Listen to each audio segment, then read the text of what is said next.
الحمدللہ رب العالمین والصلاة والسلام علی رسولہ الکریم اما بعد فاعوذ باللہ من الشیطان الرجیم بسم اللہ الرحمن الرحیم واللیل اذا یغشی والنہار اذا تجلی وما خلق الذکر والانثی ان سعیکم لشتی صدق اللہ العظیم۔ رب اشرح لی صدری ویسر لی امری واحلل عقدۃ من لسانی یفقہوا قولی۔ اللہ تبارک تعالیٰ کے بابرکت نام سے آج ہم قرآن حکیم کی سورت نمبر 92 سورہ واللیل کے متعلق آغاز کر رہے ہیں۔ سورہ واللیل کے بارے میں جیسا کہ عرض کیا جا چکا ہے کہ یہ سورت اپنی سابقہ سورت سورہ شمس کا اپنے مضمون کے لحاظ سے جوڑا ہے۔ سورہ شمس میں نفس انسانی سے متعلق اللہ تبارک تعالیٰ نے یہ ارشاد فرمایا تھا کہ قد افلح من زکاہا وقد خاب من دساہا، کہ فلاح پا گیا جس نے اس کو پاکیزہ کیا، یعنی نفس کو پاکیزہ کیا، اور نامراد ہوا جس نے اس کو آلودہ کر لیا۔ تو اس صورت سورہ لیل میں اسی بنیادی مسئلے کو لیا اور بتایا کہ نفس کو کیا چیز ہے کہ جو کہ آلودہ کرتی ہے، اور اس سے اس کو بچانے کی کیا تدبیر ہے، اور کیا چیز اس کو پاکیزہ بناتی ہے، اور یہ پاکیزگی اس کو کس طرح حاصل ہوتی ہے۔ یہ در حقیقت اس سورہ مبارکہ سورہ لیل کا اصل موضوع ہے۔ آئیے مطالعے کا آغاز کرتے ہیں۔ ارشاد ہوتا ہے بسم اللہ الرحمن الرحیم واللیل اذا یغشی، رات گواہی دیتی ہے جب وہ چھا جائے، والنہار اذا تجلی، اور دن بھی جب وہ روشن ہو جائے، یعنی دن بھی گواہی دیتی ہے کہ جب وہ روشن ہو جائے۔ دیکھا جائے تو رات اور دن کی گواہی کے ساتھ یہاں پر جو الفاظ آئے ہیں اذا یغشی اور اذا تجلی، پچھلی سورت سورہ شمس کی طرح یہاں بھی شب و روز کی باہمی توافق، ان کے ارینجمنٹ اور اس کی نتیجہ خیزی کو یہ الفاظ بھی یہاں نمایاں کرتے ہیں۔ پھر آگے بیان ہوا کہ وما خلق الذکر والانثی، اور نر اور مادہ، مذکر اور مؤنث کی تخلیق بھی گواہی دیتی ہے۔ کس بات کی گواہی دیتی ہے؟ کہ دنیا ہے تو پھر قیامت بھی ہے، یعنی ہر شے کا جوڑا ہے۔ یہاں پر مختلف جوڑوں کا تذکرہ کیا کہ رات اور اس کا جوڑا دن، اور سورج اور پھر اس کا جوڑا چاند، اور مذکر اور پھر اس کا جوڑا مؤنث۔ تو جب بیان کیا گیا کہ ہر چیز کا کوئی نہ کوئی جوڑا ہے، تو یہ قیامت بھی واقع ہو کے رہے گی، اور یہ دنیا کا جوڑا در حقیقت آخرت ہے۔ یعنی دنیا میں دو ہی چیزیں ہیں، ایک نفس اور دوسرے مادہ۔ پہلی چیز کے مظاہر میں سے نر اور مادہ، اور دوسرے کے مظاہر میں سے شب و روز کو لے کر قیامت پر اللہ تعالیٰ نے استدلال فرمایا ہے۔ یہ استدلال اس پہلو سے ہے کہ ان چیزوں میں نسبت زوجین کی ہے، اور یہ دونوں عالم کی مجموعی مصلحت کے تناظر میں ایک دوسرے کی تکمیل کرتے ہیں۔ ان میں سے ایک کو مان کر دوسرے کا انکار نہیں کیا جا سکتا۔ قیامت بھی بالکل اسی طرح دنیا کا جوڑا ہے۔ دنیا کے ساتھ قیامت کو مان کر ہی اس کے تمام مظاہر اور احوال کی توجیہ کی جا سکتی ہے۔ لہذا دنیا ہے تو قیامت بھی ہے، ان میں سے ایک کو مان کر دوسرے کا انکار ممکن نہیں، الا یہ کہ انسان دنیا کو رام کی لیلا اور یزداں کی تماشا گاہ مان کر مطمئن ہو جائے، اور اس کے خالق کے بارے میں بھی یہ تصور کر لے کہ وہ کوئی علیم اور حکیم ہستی نہیں ہے، بلکہ ایک کھلنڈرا ہے جو اپنی دنیا کے خیر و شر سے بے نیاز ہو کر بس ایک کھیل ہے کہ جو کہ دیکھ رہا ہے۔ اگر خدا نخواستہ اللہ تبارک تعالیٰ کے بارے میں یہ تصور قائم ہو تو پھر تو ٹھیک ہے، ورنہ یہ بات ماننی پڑتی ہے کہ اس دنیا کا بھی کوئی نہ کوئی جوڑا ہے، اور یہ دنیا بھی ایک وقت ختم ہوگی، اور ایک دوسری دنیا برپا ہوگی، اور وہ دوسری دنیا در حقیقت آخرت ہے۔ پھر آگے بیان ہوا کہ ان سعیکم لشتی، جو کچھ تم کر رہے ہو اس کے نتائج وہاں الگ الگ ہوں گے، یعنی نیکوکاروں کو ان کی نیکی کا بھرپور بدلہ مل جائے گا، اور بدکاروں کو ان کی بدی کا بدلہ مل جائے گا۔ یہ تمہاری صحیح جو ہے یہ مختلف ہے، الگ الگ ہے، لہذا اس کا نتیجہ بھی الگ الگ نکلے گا۔ اور لہذا پھر اس اعتبار سے بیان فرمایا کہ فَأَمَّا مَنْ آتا، پس جس نے عطا کیا، رائے خدا میں دیا،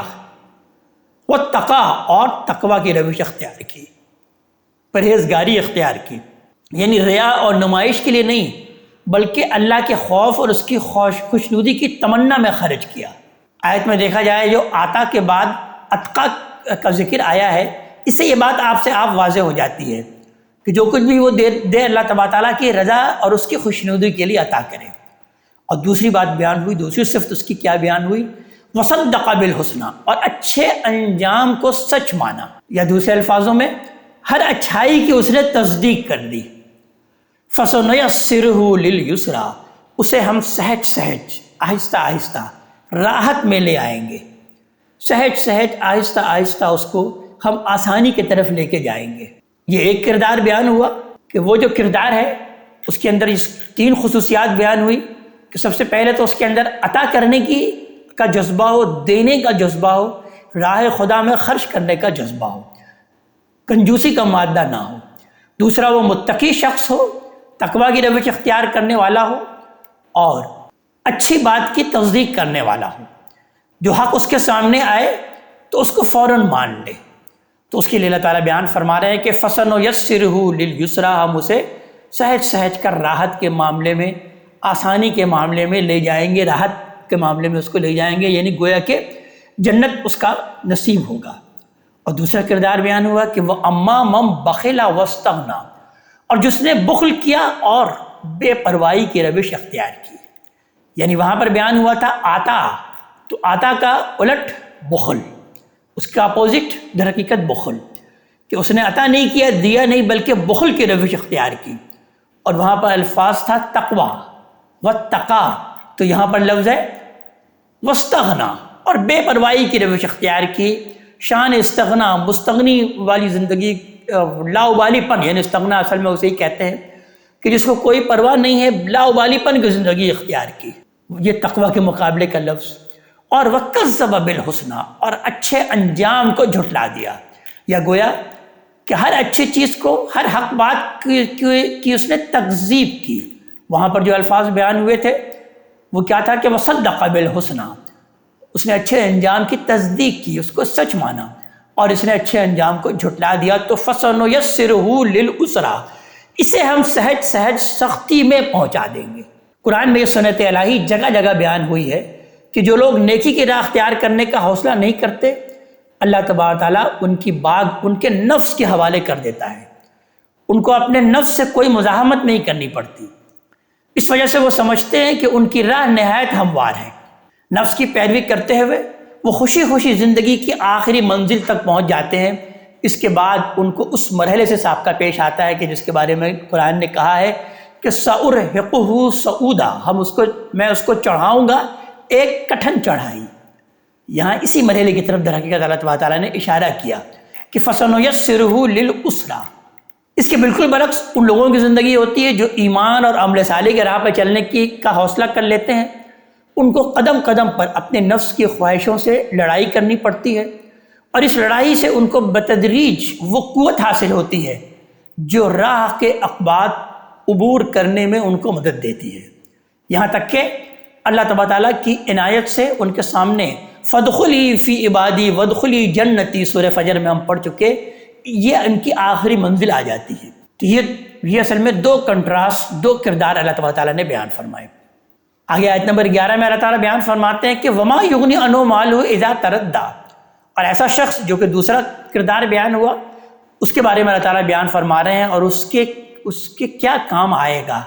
اس کا مال جب وہ گڑھے میں گرے گا۔ اِنَّا عَلَيْنَا لَلْهُدَىٰ، ہمارا کام تو محض سمجھانا تھا،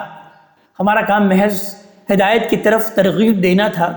اس کو سمجھا دینا تھا، اس کو واضح کر دینا تھا۔ وَإِنَّ لَنَا لَلْآخِرَةِ وَالْأُولَىٰ، اور حقیقت یہ ہے کہ دنیا بھی ہمارے ہی اختیار میں ہے اور آخرت بھی ہمارے اختیار میں ہے۔ مطلب یہ ہے کہ متنبہ ہو جاؤ، خبردار ہو جاؤ، اپنی تدبیر اور زور سے نہ تم دنیا میں کچھ بنا سکتے ہو اور نہ آخرت میں بنا سکو گے، دونوں کے مالک ہم ہی ہیں۔ تم میں سے اگر کسی کو اپنے مال اور دولت، حسب و نسب یا اپنے خیالی معبودوں پر ناز ہے تو اسے یاد رکھنا چاہیے کہ ان میں سے کوئی چیز بھی آخرت میں کام نہیں آ سکے گی۔ آیت نمبر 14 میں بیان ہوا کہ پھر فَأَنذَرْتُكُمْ نَارًا تَلَظَّىٰ، تو میں نے تو دہکتی ہوئی آگ سے تم سب کو خبردار کر دیا ہے۔ لَا يَصْلَاهَا إِلَّا الْأَشْقَىٰ، اس میں نہیں داخل ہوگا مگر وہی جو تمہارا سب سے بڑا بدبخت ہے، سب سے بڑا شقی شخص ہے، اشقا ہے۔ اشارہ در حقیقت ابو لہب کی طرف ہے، اور اس کی شخصیت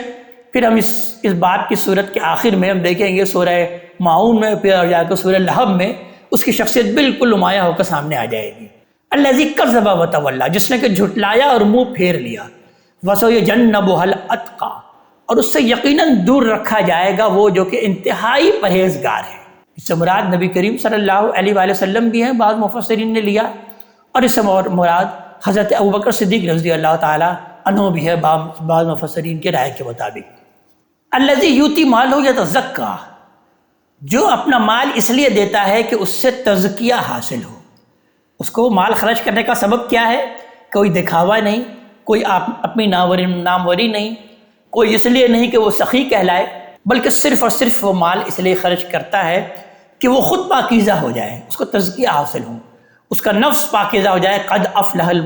افلح من تزکی، کامیاب ہو گیا وہ جس نے اپنے اس نفس کو پاک کر لیا۔ تو وہ اپنے آپ کی پاکیزگی کے لیے یہ زکوٰۃ ادا کرتا ہے، یہ مال خرچ کرتا ہے۔ وما لأحد عنده من نعمت تجزی، جس کی کوئی عنایت بھی کسی پر اس لیے نہیں ہے کہ اسے بدلے میں ملے، یعنی وہ اس لیے مال نہیں خرچ کرتا کہ اس کا کوئی ریوارڈ چاہتا ہے، کوئی شکریہ کے دو بولی چاہتا ہے، اس کا وہ کوئی بدلہ نہیں چاہتا۔ الا ابتغاء وجہ ربہ الاعلی، بلکہ صرف اپنے خدائے برتر رب العالمین، اس رب کی رضا جوئی کے لیے ہے۔ تمام کے تمام وہ جو خرچ کرتا ہے اپنے مال یا جو بھی نیکی کا عمل کرتا ہے، اس کا مقصد اللہ تبارک تعالیٰ کی رضا جوئی ہے۔ وَلَسَوْفَ يَرْضَىٰ، اور اب زیادہ دیر نہیں ہوگی کہ اپنے رب کی عنایتوں سے وہ نہال بھی ہو جائے گا، مالا مال ہو جائے گا، راضی ہو جائے گا اپنے رب کی عنایتوں سے۔ اس آیت پر اس سورہ مبارکہ اپنے ختام کو پہنچتی ہے۔ اب آئیے اگلی سورت سورہ دوحہ کی طرف۔ سورہ دوحہ اور پھر اس سے اگلی سورت سورہ انشراح، یہ دونوں صورتیں اپنے مضمون کے اعتبار سے جوڑے کی حیثیت رکھتی ہیں، اس طرح سے کہ دونوں صورتوں کا موضوع نبی کریم صلی اللہ علیہ وسلم کے لیے تسلی اور آئندہ ایک بڑی کامیابی کی بشارت ہے۔ ان میں نبی کریم صلی اللہ علیہ وسلم کو تسلی دی گئی ہے کہ اللہ تعالیٰ نے آپ کو جس مشن پر مأمور فرمایا ہے اس میں آپ فائز المرام ہوں گے، اس میں آپ کامیابی سے پہنچ جائیں گے۔ راہ میں جو رکاوٹیں اس وقت نظر آ رہی ہیں وہ سب دور ہو جائیں گی۔ ان کے آئینے میں آپ کی زندگی کے تمام مراحل گویا آپ کے سامنے رکھے ہیں۔ یہ مضمون اگر دیکھا جائے پچھلی صورتوں میں بھی آیا ہے، لیکن دوسرے مطالب کے ضمن میں آیا ہے۔ یہاں پر ان دونوں صورتوں میں، سورہ دوحہ اور سورہ انشراح میں، خاص مضمون یہی ہے در حقیقت۔ ان کے آئینے میں آپ کی زندگی کے تمام مراحل گویا آپ کے سامنے رکھ دیے گئے ہیں۔ اس میں جو تسلی کا جو انداز اختیار فرمایا ہے اللہ تبارک تعالیٰ نے، اس پر غور کیجیے تو معلوم ہوتا ہے کہ سورہ دوحہ مکی زندگی کے اس دور میں نازل ہوئی جب دعوت کی مخالفت اتنی شدت اختیار کر گئی تھی کہ آپ آگے کی راہ مسدود پا کر بالکل دل گرفتہ ہونے لگ گئے تھے۔ اور سورہ انشراح میں وہ معلوم ہوتا ہے کہ وہ اس دور میں نازل ہوئی جب مخالفت کی شدت کے علی الرغم افق پر کامیابی کے کچھ آثار بھی نمایاں ہونے لگے تھے۔ آئیے مطالعے کا آغاز کرتے ہیں۔ ارشاد ہوتا ہے بسم اللہ الرحمن الرحیم، والضحیٰ، دن گواہی دیتا ہے جب وہ روشن ہو، واللیل اذا سجا، اور رات بھی جب وہ پرسکون ہو جائے، کہ در حقیقت انسان کی تربیت کے لیے بھی رنج اور راحت دونوں ہی کی ضرورت ہے۔ یعنی جس طرح دنیا کی زندگی کے لیے دن کی روشنی اور حرارت کی ضرورت ہے اور رات کی تاریکی اور سکون دونوں ضروری ہیں، اسی طرح انسان کی روحانی اور اخلاقی تربیت کے لیے بھی رنج اور راحت دونوں ہی ناگزیر ہیں۔ نبی کریم صلی اللہ علیہ وآلہ وسلم کو اس صورت میں اللہ تعالیٰ نے مخاطب کر کے فرمایا ہے کہ دعوت کی مشکلات، مخالفتوں کا ہجوم اور توقعات کے خلاف قوم کا رد عمل اگر آپ کی کمر کو توڑ دے رہا ہے تو اس میں در حقیقت یہی حکمت ملحوظ ہے کہ یہ آپ کی تربیت اور آپ کے ساتھیوں کو تربیت کے لیے ضروری ہے۔ وحی کے نزول میں بھی اس طرح کی تمام حکمتیں ملحوظ رکھی جاتی ہیں، یہ آپ کی اور آپ کے ساتھیوں کی تربیت کی ناگزیر ضرورت ہے۔ تو لہذا آپ مطمئن رہیں، اس معاملے میں در حقیقت یہی سنت الہی ہے، اللہ تبارک تعالیٰ کا یہی طریقہ رہا ہے۔ تو آگے آیت نمبر 3 میں بیان ہوا کہ ما ودعک ربک وما قلی، آپ کے رب نے آپ کو نہ تو چھوڑا ہے اور نہ وہ آپ سے ناراض ہوا ہے۔ یعنی شب و روز کی گواہی جس بات کو واضح کرنے کے لیے یہاں پر پیش کی گئی ہے، یہ اس کا وہ پہلو نمایاں کر دیا ہے کہ کہ جو اس وقت آپ کی پریشانی کو دور کرنے اور آپ کی تسلی کے لیے انتہائی ضروری تھا۔ مطلب یہ ہوا کہ اس وقت اگر آپ کو مخالفوں کی مخالفت درپیش ہے، آپ کے ساتھی، آپ کے ایوان و انصار کی آپ قلت محسوس کر رہے ہیں اور اسباب اور وسائل کی کمی سے بھی آپ دوچار ہیں، اور یا تو یا آسمانی اور روحانی کمک جو آسمان سے آپ کے لیے آتی ہے مدد، اس کی جتنی ضرورت آپ محسوس کر رہے ہیں وہ اتنی آپ کو وہ مدد پہنچ نہیں رہی، تو اس کے معنی ہرگز یہ نہیں ہے کہ آپ کے رب نے آپ کو چھوڑ دیا ہے یا آپ سے بیزار ہو گیا ہے، آپ سے ناراض ہے، بلکہ یہ آپ کی تربیت کے لیے آپ کا امتحان ہے تاکہ آپ اپنی ذمہ داریاں پوری کرنے کے لیے اچھی طرح تیار ہو جائیں۔ آیت نمبر 4 میں بیان ہوا کہ وَلَلْآخِرَةُ خَيْرٌ لَكَ مِنَ الْأُولَىٰ، آنے والے دن آپ کے لیے ان پہلے دنوں سے کہیں بہتر ہوں گے۔ نبی کریم صلی اللہ علیہ وسلم کو مخاطب کر کے اللہ تبارک تعالیٰ نے یہ بات ارشاد فرمائی۔ یہاں پر لفظ آیا ہے اولا اور آخرہ، یہ اس آیت میں دنیا اور آخرت کے کوئی اصطلاحی مفہوم میں نہیں آئے ہیں یہ الفاظ، بلکہ اپنے عام معنی میں استعمال ہوئے، یعنی پہلے اور بعد کا دور۔ آیت میں جو بشارت دی گئی ہے وہ در حقیقت ایک جامع بشارت ہے، اس میں وہ تمام فتوحات شامل ہیں جو بعد میں آپ کو حاصل ہوئی اور جن کے نتیجے میں پورے جزیرہ نمائے عرب میں آپ کی حکومت قائم ہوگی، بیت اللہ آپ کے حوالے کر دیا گیا، آپ کے دشمن پامال ہو گئے اور دین میں داخل ہونے والوں کے ہجوم کسی گنتی کرنے والے کی گنتی میں نہیں رہے۔ اور آگے آیت نمبر 5 میں اللہ تعالیٰ نے ارشاد فرمایا کہ وَلَسَوْفَ يُؤْتِيكَ رَبُّكَ فَتَرْضَىٰ، اور آپ کا رب عنقریب آپ کو اتنا عطا کرے گا، اتنا دے گا کہ آپ نہال ہو جائیں گے، آپ راضی ہو جائیں گے، یعنی آپ کی اور آپ کے ساتھیوں کی وہ سب آرزویں پوری ہو جائیں گی جو اسلام کے مستقبل سے متعلق آپ اپنے دلوں میں رکھتے ہیں۔ کیونکہ ابھی یہ ساری باتیں پردہ غیب میں تھی، اس وجہ سے یؤتی کا کہ مفعول ثانی کو ظاہر نہیں فرمایا، لیکن اس کے بعد فَتَرْضَىٰ کے لفظ نے کسی قدر اس شاندار مستقبل کی جھلک دکھا دی کہ اتنا دے گا کہ بس آپ نہال ہو جائیں گے۔ اس ایک ہی لفظ کے اندر وہ سب کچھ موجود ہے جو ایک دفتر میں بھی نہیں سما سکتا۔ اب یہاں سے آگے نبی کریم صلی اللہ علیہ وسلم کی زندگی کے بعض اہم واقعات کی طرف توجہ دلا کر اس بات کو خاص طور پر فورس کیا گیا، موقت کیا گیا، اس کو ہائی لائٹ کیا گیا جو ابھی اوپر ارشاد ہوا۔ ارشاد ہوتا ہے الم یجدک یتیمن فآویٰ، کیا یہ حقیقت نہیں ہے کہ اس نے آپ کو یتیم دیکھا تو ٹھکانہ دیا؟ یہ در حقیقت اس عزت اور محبت، سرپرستی اور شفقت کی طرف اشارہ ہے جو آپ کو پہلے اپنے دادا اور بعد میں چچا سے حاصل ہوئی۔ یعنی ہم یہ جانتے ہیں کہ نبی کریم صلی اللہ علیہ وآلہ وسلم جب پیدا ہوئے تو یتیم تھے اور آپ کے دادا حضرت عبد المطلب نے آپ کی پرورش کی اور آپ کو انتہائی شفقت سے اپنے پاس رکھا، انتہائی اعلیٰ انداز سے پرورش کی، اور اس کے بعد پھر آپ کے دادا کے انتقال کے بعد حضرت ابو طالب نے آپ کے پرورش کا حق ادا کیا اور آپ کا جو ساتھ دیا وہ کوئی اور ساتھ نہیں دے سکتا تھا۔ تو اللہ تبارک تعالیٰ اسی کی طرف اشارہ فرما رہے ہیں کہ اگرچہ آپ کو یتیم پایا، پیدا آپ یتیم ہوئے تھے، لیکن آپ کو کس طرح بہترین ٹھکانہ اللہ تبارک تعالیٰ نے عطا کیا، کس طرح سے آپ کو دادا کی سرپرستی میں اور پھر آپ کے چچا کی سرپرستی آپ کو حاصل ہوئی۔ پھر وَوَجَدَكَ ضَالًّا فَهَدَىٰ، راستہ ڈھونڈتے دیکھا تو راستہ دکھایا، راہ حق میں سرگرداں پایا تو آپ کو ہدایت دی۔ یعنی یہاں پر لفظ اگر دیکھا جائے تو ضال آیا ہے، جس کے معنی ہم عام طور پر گمراہی کر دیتے ہیں۔ بعثت سے پہلے آپ جن الجھنوں کو سلجھانے میں گم رہے، یہ در حقیقت انہی کی تعبیر ہے، اس لیے ضال کا ترجمہ یہاں پر گمراہی نہیں ہے بلکہ راہ حق میں سرگرداں، یہ اصل میں ترجمہ کرنا چاہیے کہ آپ کو راہ حق میں سرگرداں پایا، یعنی وہ شخص جو راستے کی تلاش میں سرگرداں ہو لیکن اس کا کوئی سراغ اسے نہیں مل رہا ہو۔ عرب میں نبی کریم صلی اللہ علیہ وسلم کی بعثت سے پہلے دین حنیفی کے سب پیرو اسی صورتحال سے دوچار تھے۔ تاریخ کی روایتوں سے ہم یہ جانتے ہیں کہ وہ حرم کی دیواروں سے ٹیک لگا کر بیٹھ جاتے اور بڑی حسرت کے ساتھ کہتے کہ اے رب، ہم نہیں جانتے کہ تیری عبادت کس طرح کرتے ہیں، ہم تیری عبادت کس طرح کریں، ورنہ ہم اسی طریقے سے کرتے۔ حضرات انبیاء علیہ السلام بھی بعثت سے پہلے بھی فطرت سلیم پر ہوتے ہیں،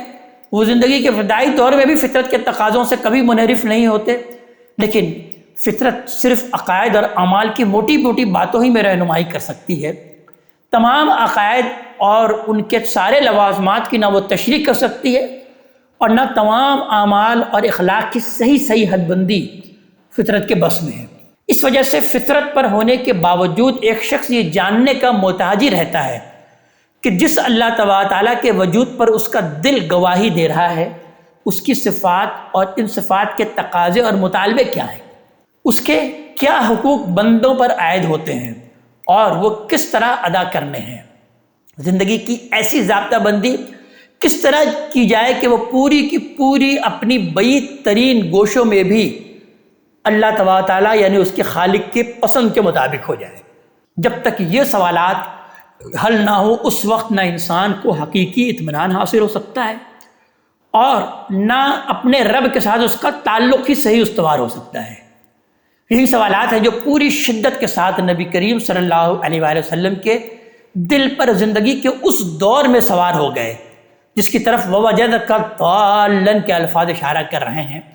ظاہر ہے کہ یہ حالت نہ تو دلالت کی ہے، گمراہی کی ہے، اور نہ اس کو ہدایت سے تعبیر کر سکتے ہیں، بلکہ صحیح الفاظ میں یہ جستجوی راہ حق کی سرگردانی ہے۔ گویا ایک شخص چوراہے پر کھڑا ہوا اور فیصلہ نہیں کر پا رہا ہو کہ کس سمت میں قدم بڑھائیں، اور پھر بیان ہوا کہ وَوَجَدَكَ عَائِلًا فَأَغْنَىٰ، اور محتاج دیکھا تو وہ شرح صدر عطا فرمایا کہ آپ کو غنی کر دیا۔ یہ غنا در حقیقت اس ہدایت کا ثمرہ ہے جس کا ذکر ابھی پچھلی آیت میں ہوا۔ اس کا حق آگے وَأَمَّا بِنِعْمَتِ رَبِّكَ فَحَدِّثْ کے الفاظ میں بھی بیان کیا جائے گا۔ اس سے واضح ہے کہ اس غنا کا تعلق اصلاً مال سے نہیں ہے بلکہ قلب کے احوال سے ہے۔ اس کی صحیح تعبیر وہ شرح صدر ہے جس کا ذکر آگے سورہ الم نشرہ میں آئے گا۔ آدمی کو یہ چیز خدا کی سچی معرفت اور اس قانون اور حکمت سے حاصل ہوتی ہے جو اللہ کی طرف سے آتا ہے۔ دنیا میں سب سے بڑے محتاج وہی ہیں جو اس دولت سے محروم ہیں۔ بعثت سے پہلے نبی کریم صلی اللہ علیہ وسلم کو یہی احتیاج سرگرداں کیے ہوئے تھی۔ یہ دولت حاصل ہو گئی تو پھر آپ سے بڑھ کر کوئی غنی نہیں تھا۔ اس کے بعد بیان ہوا کہ فَأَمَّا الْيَتِيمَ فَلَا تَقْهَرْ، اس لیے اب یتیم ہو تو اسے دباؤ نہیں، اس پر قہر مت نازل کرو، اس کے ساتھ نرمی کا رویہ اختیار کرو۔ یعنی اوپر کی نعمتیں جس ترتیب سے مذکور ہیں یہ اب اسی ترتیب سے ان کا حق اللہ تبارک تعالیٰ نے بتایا۔ اس میں اگر غور کیجئے تو قریش کے ان فرائنہ پر ایک لطیف اعتراض بھی ہے جن کا رویہ اللہ کی نعمتوں کے بارے میں اس سے پہلے کئی مرتبہ زیر بحث آ چکا ہے۔ وہ جب اپنے رویے کی اصلاح کے لیے آمادہ نہیں ہوئے تو انہیں نظر انداز کر کے نبی کریم صلی اللہ علیہ وسلم کو ہدایت فرما دی ہے کہ انہیں چھوڑیے، آپ تو یتیمی کے احوال سے واقف ہیں، آپ کو بہرحال یتیموں کے حقوق کی حفاظت کرنی ہے، آپ کے ہاتھ سے ان پر کوئی ظلم یا زیادتی نہیں ہونی چاہیے۔ اور وَأَمَّا السَّائِلَ فَلَا تَنْهَرْ، اور پوچھنے والا ہو تو اسے آپ جھڑکے نہیں۔ یعنی ترتیب بیان کے لحاظ سے یہ جملہ وَوَجَدَكَ ضَالًّا سے متعلق ہے، لہذا پوچھنے والے سے مراد یہاں اصلاً وہ شخص جو اپنی کسی ذہنی یا عقلی الجھن کو دور کرنے کے لیے نبی کریم صلی اللہ علیہ وآلہ وسلم کے پاس آئے۔ اپنے پیٹ یا تن کی ضرورت کے لیے سوال کرنے والا بھی اسی کے تحت ہے یقیناً، اور یقیناً مستحق ہے کہ ان کا بھی کے ساتھ بھی اچھا سلوک کیا جائے اور خدمت کا موقع نہ ہو تو انہیں جھڑکا اور ڈانٹا نہ جائے بلکہ خوبصورتی کے ساتھ معذرت پیش کر دی جائے۔ لیکن در حقیقت یہاں پر بیان کیا جا رہا ہے کہ وہ جو آپ کے سامنے کوئی سوال لے کر آئے، کوئی اپنی ذہنی الجھن وہ دور کرنا چاہتا ہو، کوئی اپنا مسئلہ حل کرنا چاہتا ہو تو پھر آپ اسے جھڑکیے نہیں بلکہ اس کے مسئلے کو حل کیجیے۔ اور پھر بیان ہوا آخری آیت میں کہ وَأَمَّا بِنِعْمَةِ رَبِّكَ فَحَدِّثْ، اور یہ جو آپ کو نعمت عطا ہوئی ہے یعنی ہدایت کی جو نعمت آپ کے رب نے آپ کو دی ہے اس کو بیان کرتے رہیے، اس کو چرچا کرتے رہیے، اس کو خوب عام کیجیے۔ یہاں لفظ فحدث خاص طور پر در حقیقت نگاہ میں رکھنے کی ضرورت ہے کہ یہ مال کی نعمت کے لیے نہیں ہے بلکہ حکمت کی نعمت ہی کے لیے موضوع ہے۔ فرمایا کہ جس حکمت کے خزانے سے آپ کے رب نے آپ کو بہرہور کیا ہے اس کی تحدیث کریں، اس کو خوب بیان کریں۔ یعنی جس طرح آپ کے رب نے آپ کو مفت بخشا ہے آپ بھی اس کو مفت بانٹیں، فیاضانہ بانٹیں، ہر آنے جانے والے کے سامنے اس کا چرچا کریں اور ہر بزم اور ہر انجمن کو اسی کے ذکر سے، اسی نعمت یعنی یہ قرآن حکیم کو جو دولت آپ کو دی ہے، یہ جو ہدایت آپ کو دی ہے، ہر بزم سے اور ہر مجلس میں اسی کا چرچا کریں، ہر مجلس کو اسی کے ذکر سے معمور کریں۔ اب آئیے اگلی سورہ انشراح کی طرف، جیسا کہ عرض کیا جا چکا کہ یہ اسی کا جوڑا ہے۔ یہ سورت ضحیٰ کے بعد بغیر کسی تمہید کے اس طرح شروع ہو گئی کہ گویا سورہ شمس میں جو مضمون الم یجد کا یتیمن فآوا اور اس کے بعد کی آیت میں بیان ہوا ہے اسی کی اس میں در حقیقت تکمیل کر دی گئی۔ بس اتنا فرق نظر آتا ہے کہ سورہ شمس میں اللہ تبارک تعالیٰ نے اپنے جن الطاف اور عنایت کو نبی کریم صلی اللہ علیہ وسلم کی تسلی کا ذریعہ بنایا ہے ان کا تعلق بعثت سے قبل یا ابتدائے بعثت کے دور سے ہے، اور اس میں اس صورت میں جن افضال اور احسانات کا حوالہ دیا ہے وہ اس دور سے تعلق رکھتے ہیں جب آپ کی دعوت کا چرچا مکے سے نکل کر عرب کے دوسرے گوشوں میں بھی پہنچ چکا تھا۔ سورہ الم نشرح اس دور میں نازل ہوئی جب مخالفت کی شدت کے علی الرغم افق میں کامیابی کے کچھ آثار بھی نمایاں ہونے لگے تھے۔ ان میں نبی کریم صلی اللہ علیہ وسلم کو تسلی دی گئی ہے کہ اللہ تعالیٰ نے آپ کو جس مشن پر مامور فرمایا ہے اس مشن کو آپ ضرور پہنچ جائیں گے، اس مشن کو آپ پا لیں گے۔ راہ حق میں جو بھی رکاوٹیں اس وقت نظر آ رہی ہیں وہ سب دور ہو جائیں گی۔ سابقہ سورہ دوحہ میں آپ کو یہ بشارت دی گئی کہ دعوت کے پہلو سے آپ کا مستقبل آپ کے ماضی اور حاضر سے بہت بہتر ہوگا۔ آپ اس وقت جن مشکلات سے دوچار ہیں وہ قانون قدرت کے مطابق آپ کی تربیت کے لیے ہیں اور جلد دور ہو جائیں گے، جبکہ اس صورت میں اس بشارت کی صداقت کی چند نمایاں شواہد کا، چند نمایاں ایویڈنس کا حوالہ دے کر تاکید کے ساتھ آپ کو اطمینان دلایا گیا ہے کہ اللہ کی راہ میں آپ کو جو دشواری بھی پیش آئے گی اس کے پہلو بپہلو فیروز مندی بھی ہوگی، کامیابی بھی ہوگی، بشرطے کہ آپ عزم اور جزم کے ساتھ اس عہدے سے کو پورا کرنے، اس سے عہدہ برا ہونے کا آپ حوصلہ کریں۔ آئیے مطالعے کا آغاز کرتے ہیں۔ ارشاد ہوتا ہے بسم اللہ الرحمن الرحیم الم نشرح لک صدرک، کیا ہم نے آپ کا سینہ آپ کے لیے کھول نہیں دیا؟ یعنی نبی کریم صلی اللہ علیہ وسلم کو مخاطب کر کے اللہ تعالیٰ یہ بات بیان فرما رہے ہیں کہ اے پیغمبر ہم نے آپ کا سینہ آپ کے لیے کیا کھول نہیں دیا؟ یہ در حقیقت اس معرفت اور بصیرت کی تعبیر ہے جو نبی کریم صلی اللہ علیہ وسلم کو دین اور اس کی دعوت کے باب میں خاص اپنے رب کی طرف سے عطا ہوئی ہے۔ وہ اعتماد اور توکل جو آپ کی تمام قوت اور عزم کا سرچشمہ تھا آپ کے اندر اسی سے پیدا ہوا۔ فرمایا ہے کہ ہم نے یہ خاص آپ کے لیے اور آپ کی تائید اور نصرت کے لیے کیا ہے تاکہ کوئی بڑی سے بڑی مزاحمت، کوئی بڑی سے بڑی رکاوٹ بھی آپ کے عزم اور آپ کے استقلال کو یہ متزلزل نہ کر سکے۔ اگلی آیت بیان ہوا کہ وَوَضَعْنَا عَنْكَ وِزْرَكَ، اور آپ کا وہ بوجھ آپ پر سے اتار نہیں دیا، الَّذِي أَنْقَضَ ظَهْرَكَ، جو آپ کی کمر توڑ دے رہا تھا۔ یہ اور اس کے بعد کا جملہ پہلے جملے پر در حقیقت عطف ہے، اس لیے ترجمہ اسی کے لحاظ سے ہونا چاہیے۔ آیت میں جس بوجھ کا ذکر ہے اس سے مراد وہ بار غم ہے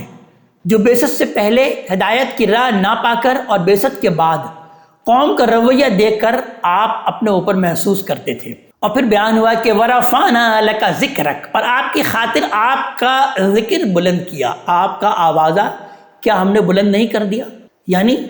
آپ کی تقویت اور حوصلہ افزائی کے لیے اس بات کو بیان کیا کہ ہم نے آپ کی تقویت اور آپ کی حوصلہ افزائی کے لیے آپ کا ذکر بلند کر دیا۔ یہ در حقیقت اس رفع کا ذکر ہے،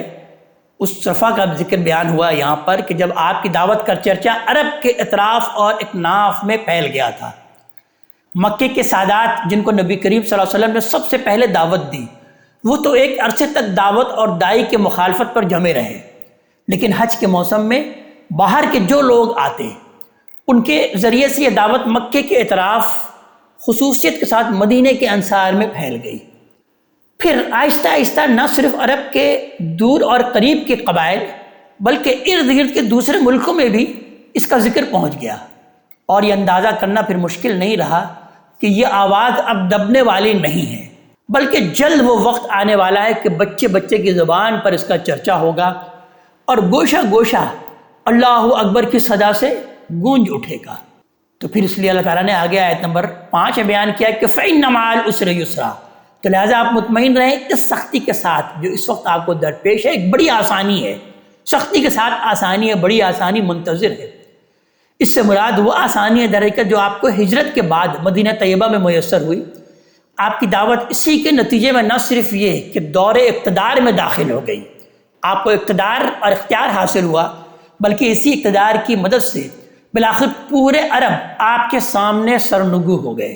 ان مع العسر یسرا، اسی سختی کے ساتھ ایک بڑی آسانی منتظر ہے۔ یہ دوبارہ تکرار در حقیقت بشارت کی تاکید کے لیے ہے کہ جن حالات میں یہ سورہ اتری ہے وہ بظاہر بڑے حوصلہ شکن تھے،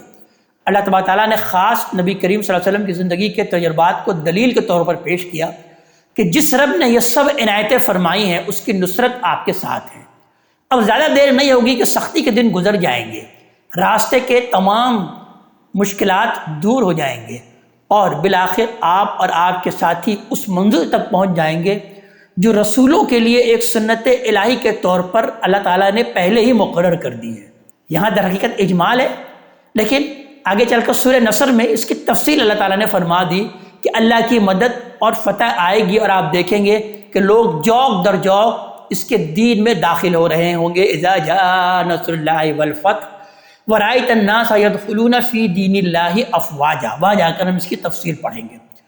فَإِذَا فَرَغْتَ فَانصَبْ، اس لیے جب اس کام سے فارغ ہو جائیں تو پھر عبادت کے لیے کمر باندھ لیں، یعنی اس مشن سے فارغ ہو جائیں جو آپ کے سپرد کیا گیا ہے۔ قرآن کے دوسرے مقامات میں وضاحت ہے کہ یہ مشن در حقیقت کیا ہے؟ سرزمین عرب میں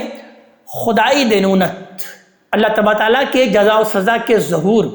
اور اس کے نتیجے میں غلبہ حق کا مشن تھا، جو در حقیقت ہر رسولوں کے ساتھ اللہ تعالیٰ نے یہ مختص کر رکھا ہے۔ اللہ تعالیٰ کا قانون ہے کہ رسول کو ہر حال میں یہ غلبہ عطا ہوگا۔ تو فرغتا کے لفظ میں در حقیقت بشارت ہے کہ تمام مشکلات راہ کو عبور کرتے ہوئے آپ سرخ روئی کے ساتھ اس عظیم ذمہ داری کو پورا کرنے کا شرف حاصل کریں گے۔ تو وَإِلَىٰ رَبِّكَ فَارْغَب، اور اپنے ربی سے پھر آپ لو لگائے رکھیں، اسی سے چمٹے رہیں، اسی سے امیدیں باندھے رکھیں۔ اس آیت مبارکہ پر یہ صورت اپنے ختام کو پہنچتی ہے۔ اللہ تبارک تعالیٰ ہمیں اپنے کلام کا فہم عطا فرمائے اور عمل کی توفیق عطا فرمائے۔ اقول قولی ھذا واستغفر اللہ لی ولکم ولسائر المسلمین والمسلمات۔